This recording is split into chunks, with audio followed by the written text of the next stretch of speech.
राजस्थान में आईटी उद्योग को मजबूत करने के लिए आईटी वॉइस और Rajasthan chamber of commerce and industry यानी कि आरसीसीआई की विशेष बैठक हुई। इसमें आईटी क्लस्टर, वित्तीय सहायता, शिक्षा सुधार और नीतिगत बदलाव जैसे अहम मुद्दों पर चर्चा हुई। आरसीसीआई अध्यक्ष डॉक्टर KLN जैन के राज्य टेंडर्स में स्थानीय आईटी कंपनियों के लिए 20 से 30% आरक्षण की मांग की गई।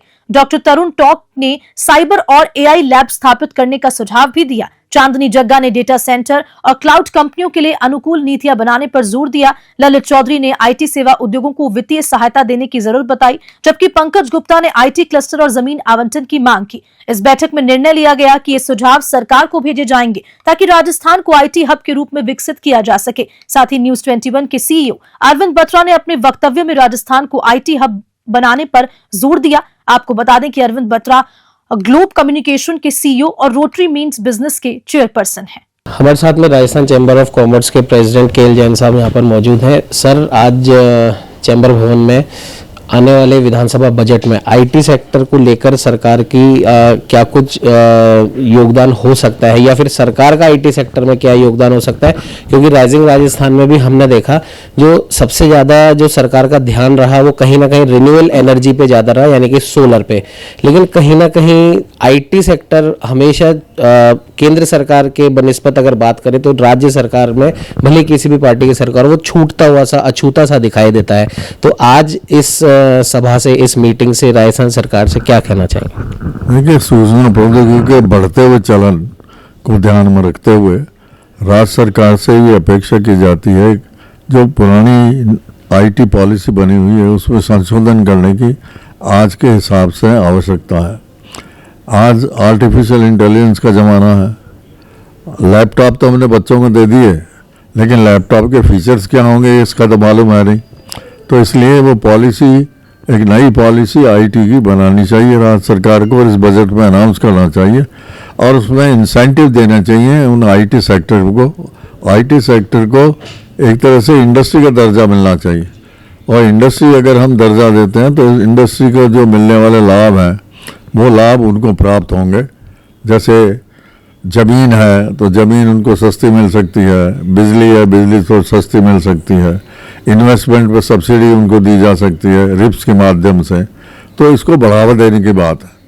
और आज कल जो ज़माना आने वाला है वो ज़माना आईटी का ही आने वाला। ई गवर्नेंस में तो अब ठीक है राजस्थान में, लेकिन आईटी एज सच के हिसाब से, इंफॉर्मेशन टेक्नोलॉजी के हिसाब से मंत्रालय भी है, मंत्री भी हैं, लेकिन अभी तक इसमें कोई बहुत ज़्यादा, आपने सही कहा कि 35 लाख करोड़ के एमओयूज में 70% तो रिन्यूएबल एनर्जी के हैं, बाकी मैन्युफैक्चरिंग सेक्टर के हैं, सर्विस सेक्टर के हैं, लॉजिस्टिक के हैं।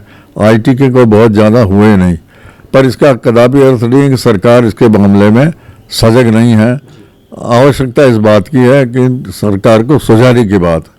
तो राजस्थान चैम्बर ऑफ कॉमर्स ये चाहती है कि एक तो नई पॉलिसी बने, इसको इंडस्ट्री का दर्जा दे और उससे मिलने वाले लाभ इनको मिलने चाहिए। लगाने वाले को रिप्स के जो बेनिफिट्स हैं वो आईटी सेक्टर को रिप्स के बेनिफिट मिलने चाहिए और साथ के साथ हमें इसका प्रचुर मात्रा के अंदर व्यापक प्रचार करना चाहिए।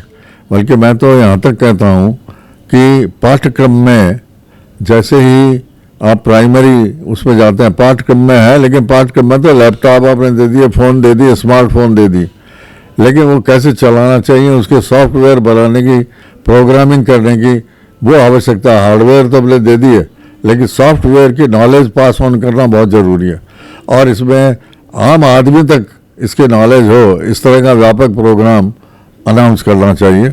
मेरे ख्याल से इससे आईटी सेक्टर जो भविष्य है निर्भर जिस पे करता है वो मेरे ख्याल से कामयाब होगा और इसे हब भी बनाना चाहिए। जैसे हम सोलर एनर्जी का हब है, वैसे राजस्थान आईटी सेक्टर का भी हब बनना चाहिए।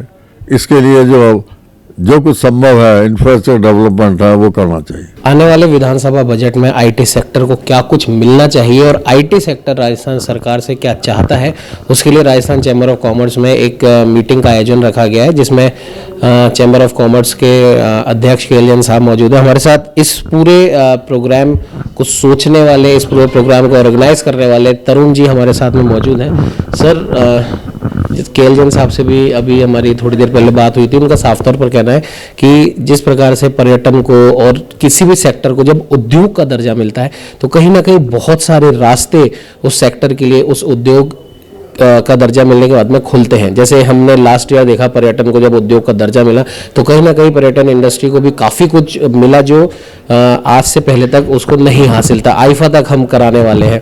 ऐसे ही आईटी सेक्टर को भी उद्योग का दर्जा मिले, ये केएल जैन साहब का कहना है। और दूसरा सवाल मेरा ये था कि आज कोई सी भी गवर्नमेंट हो, कोई सी भी पार्टी हो, कहीं ना कहीं आईटी पर ही डिपेंड करती है, भले ही वो सोशल मीडिया प्लेटफॉर्म्स हो। और यहाँ तक कि केंद्र सरकार ने, राज्य सरकार ने डिजिटल पॉलिसी भी कहीं कहीं पर लागू कर दी है। हाल ही में जो इन्फ्लुएंसर्स होते हैं, जो कहीं ना कहीं सोशल मीडिया के जरिए लोगों को इन्फ्लुएंस करते हैं अलग अलग फील्ड में, उनको भी एक अनुदान देने की बात राज्य सरकार ने करी है। तो क्यों नहीं आईटी सेक्टर पर उस हिसाब से ध्यान दिया जाता, जबकि आईटी की छोटी छोटी फील्ड पर तो सरकार ध्यान देती है। देखिए, मैं आपको छोटी सी बात में इसको कंक्लूड करता हूँ। आईटी को इंडस्ट्रीज का दर्जा नहीं दिया जा रहा, ऐसी बात नहीं है। सरकार कोशिशें करती है पर वो लास्ट मुकाम पर नहीं पहुंच पाती।